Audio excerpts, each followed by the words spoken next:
அன்பானவர்களே, இயேசு கிறிஸ்துவ நாமத்தில் உங்கள் அனைவரையும் நான் வாழ்த்துகின்றேன். இந்த அருமையான நேரத்திலே இந்த யூடியூப் சேனல் மூலமாக உங்களை சந்திப்பதில் மகிழ்ச்சி அடைகின்றேன். கிறிஸ்தவ தாழ்மை என்பதை குறித்து உங்களோடு சேர்ந்து ஒரு சின்ன தியானத்தில் இணைவதில் நான் மகிழ்ச்சி அடைகின்றேன். தாழ்மைக்கு தகுந்த உதாரணம் நமது ஆண்டவர் இயேசு கிறிஸ்து மட்டும்தான் என்பதை நாம் அனைவரும் ஒப்புக்கொள்வோம். இயேசு கிறிஸ்து அவருடைய வாழ்க்கையில் எளிமையான பிறப்பு, சாதாரணமான வாழ்வு மற்றும் அவருடைய இழிவுபடுத்தப்பட்ட இறப்பிலிருந்தே அவர் தாழ்மையின் ரூபமாக இருந்தார் என்பதை நன்றாக உணர்ந்து கொள்ளலாம். நமது ஆண்டவர் அவர் கண் முன்னாலேயே தங்கள் பெருமையை குறித்து தம்பட்டமடிந்த பரிசேயருக்கு மத்தேயு 23:12 வசனத்தில் தன்னைத்தான் உயர்த்துகிறவன் தாழ்த்தப்படுவான், தன்னை தாழ்த்துகிறவன் உயர்த்தப்படுவான் என்ற வசனத்தின் மூலம் புரிய வைத்ததோடு இல்லாமல் நமக்கும் இது ஒரு பாடமாக அவர் சொல்லி வைத்திருக்கின்றார். நமது ஆண்டவர் இயேசு கிறிஸ்துவின் உண்மையான தாழ்மை என்ன தெரியுமா? அவர் மாட்டுத் தொழுவத்தில் பிறந்தது மட்டுமல்ல.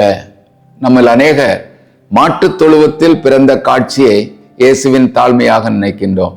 ஆனால் அதை கடந்து ஒரு படியாக அவர் உன்னையும் என்னையும் ரட்சிக்க மரியாளின் வயிற்றில் ஒரு குழந்தையாக அவர் உருவெடுக்க தன்னை ஒப்பு கொடுத்தார். இத்தனை அதிகாரமும் தேவ சக்தியும் உள்ள ஆண்டவரின் பிறப்பிலும் போதனையிலும் வாழ்விலும் தனது அனைத்து செயலிலும் தாழ்மையின் ரூபமாய் காணப்பட்டு நமக்கு பெரியதொரு மாதிரியை வைத்து சென்றார் என்று பிலிப்பியர் 2:6-8 வரையிலும் நாம் வாசிக்கின்றோம். உலகத்தை படைத்த ஆண்டவரை வனாந்தரத்தில் சோதித்த சாத்தானையும் பொறுமையாக தாழ்மையாக தன்னுடைய வசனங்களின் மூலமாக எதிர்கொண்டாரே தவிர அவரது தேவ சக்தியை அங்கு உபயோகிக்கவே இல்லை. தாழ்மை விட்டு கொடுத்தலின் மறுபிறவி என்றால் மிகையாகாது. விட்டு கொடுக்காதவன் கட்டுக்கடக்காதவன் என்பது நாட்டு பழமொழி. சில வேத வசனங்களை வாசிக்க விரும்புகின்றேன். பிலிப்பியர் 2:3 வசனம், ஒன்றையும் வாதினாலாவது வீண் பெருமையினாலாவது செய்யாமல் மன தாழ்மையினாலே ஒருவரை ஒருவர் தங்களிலும் மேன்மையாக எண்ண கடவீர்கள். அதாவது விட்டு கொடுக்கும் தாழ்மை. 1 பேதுரு 5:5 வசனம், நீங்கள் எல்லாரும் ஒருவருக்கொருவர் கீழ்ப்படிந்து மனத்தாழ்மையை அணிந்து கொள்ளுங்கள். பெருமை உள்ளவர்களுக்கு தேவன் எதிர்த்து நிற்கிறார், தாழ்மை உள்ளவர்களுக்கோ கிருபை அளிக்கிறார். தேவ கிருபையை பெற்றுக்கொள்ள நம்மை தகுதிப்படுத்தும் குணம் தாழ்மை. அதாவது தேவ சமூகத்தில் தாழ்மையாக இருப்பதையே ஆண்டவர் விரும்புகின்றார். நீதிமொழிகள் 11:2 வசனம், அகந்தை வந்தால் லட்சை வரும், தாழ்ந்த சிந்தை உள்ளவர்களிடத்தில் ஞானம் உண்டு. ஞானத்தை உருவாக்கும் தாழ்மை. இறுதியாக கொலோசியர் 3:12 வசனம், இரக்கத்தையும் தயையையும் மனத்தாழ்மையும் சாந்தத்தையும் நீடிய பொறுமையும் தரித்து கொள்ள வேதம் நமக்கு அறிவுறுத்துகிறது. நாம் அணிவது அணிகலன்களும் ஆடைகளுமாம். ஆனால் ஆடையை எப்பொழுதுமே அணிந்திருப்போம், அணிகலன்களை எப்போதாவது மட்டும் அணிவோம். தாழ்மையை நாம் அணிகலன்களைப் போல அல்ல, ஆடையைப் போல அணிய வேண்டும் என்று ஆண்டவர் விரும்புகின்றார். அப்பொழுதுதான் ஆசீர்வாதமும் தேவ கிருபையும் நம்மில் தங்கும், சேரும், தொடரும்.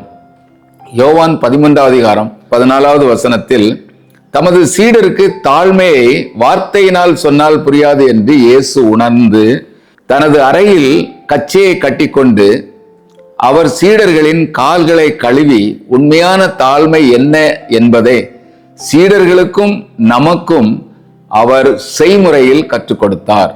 தாழ்மை உள்ளவர்களுக்கோ தேவன் கிருபை அளிக்கிறார். ஆகவே தேவ கிருபை பெற்றுக்கொள்ள நாம் தாழ்மையை தரித்துக் கொள்வோம். மனிதனுக்கு முன்னால் தாழ்மைப்படுதல் மிக மிக எளிது. ஏனென்றால் மாய்மாலமாக மனிதன் முன்னால் நாம் நடிக்கலாம். ஆனால் கர்த்தருக்கு முன்னால் உண்மையாகவே தாழ்மைப்படும் பொழுது அவர் நம்மை உயர்த்துவார் என்று வேதம் நமக்கு வாக்கு கொடுக்கின்றது. யாக்கோபு 4:10 வசனம். மேலும் நீதிமொழிகள் 15:33 மேன்மைக்கு முன்னானது தாழ்மை என்று நமக்கு திட்டவட்டமாக கற்பிக்கின்றது. மதர் தெரேசா அவர்களுக்கு கிடைத்த மேன்மையின் ஆரம்பமே தாழ்மைதானே. தாழ்மையாக வாழ்ந்து தாழ்மையாக பொறுமையாக செயல்பட்ட அநேகருடைய வாழ்வு இன்றும் நம்மால் நினைவு கூறப்படுகின்றன, போற்றப்படுகின்றன. கிறிஸ்துவின் தாழ்மையை நாமும் அணிந்து கொள்வோமா? அணிகலன்களாக அல்ல, ஆடையாக அவர் நமக்கு ஆயத்தப்படுத்தின கிருபைகளையும் மேன்மைகளையும் நாம் பெற்றுக்கொள்ள நம்மை தகுதிப்படுத்திக் கொள்வோமா? கர்த்தர் நம்மை ஆசீர்வதிப்பாராக. God bless you all.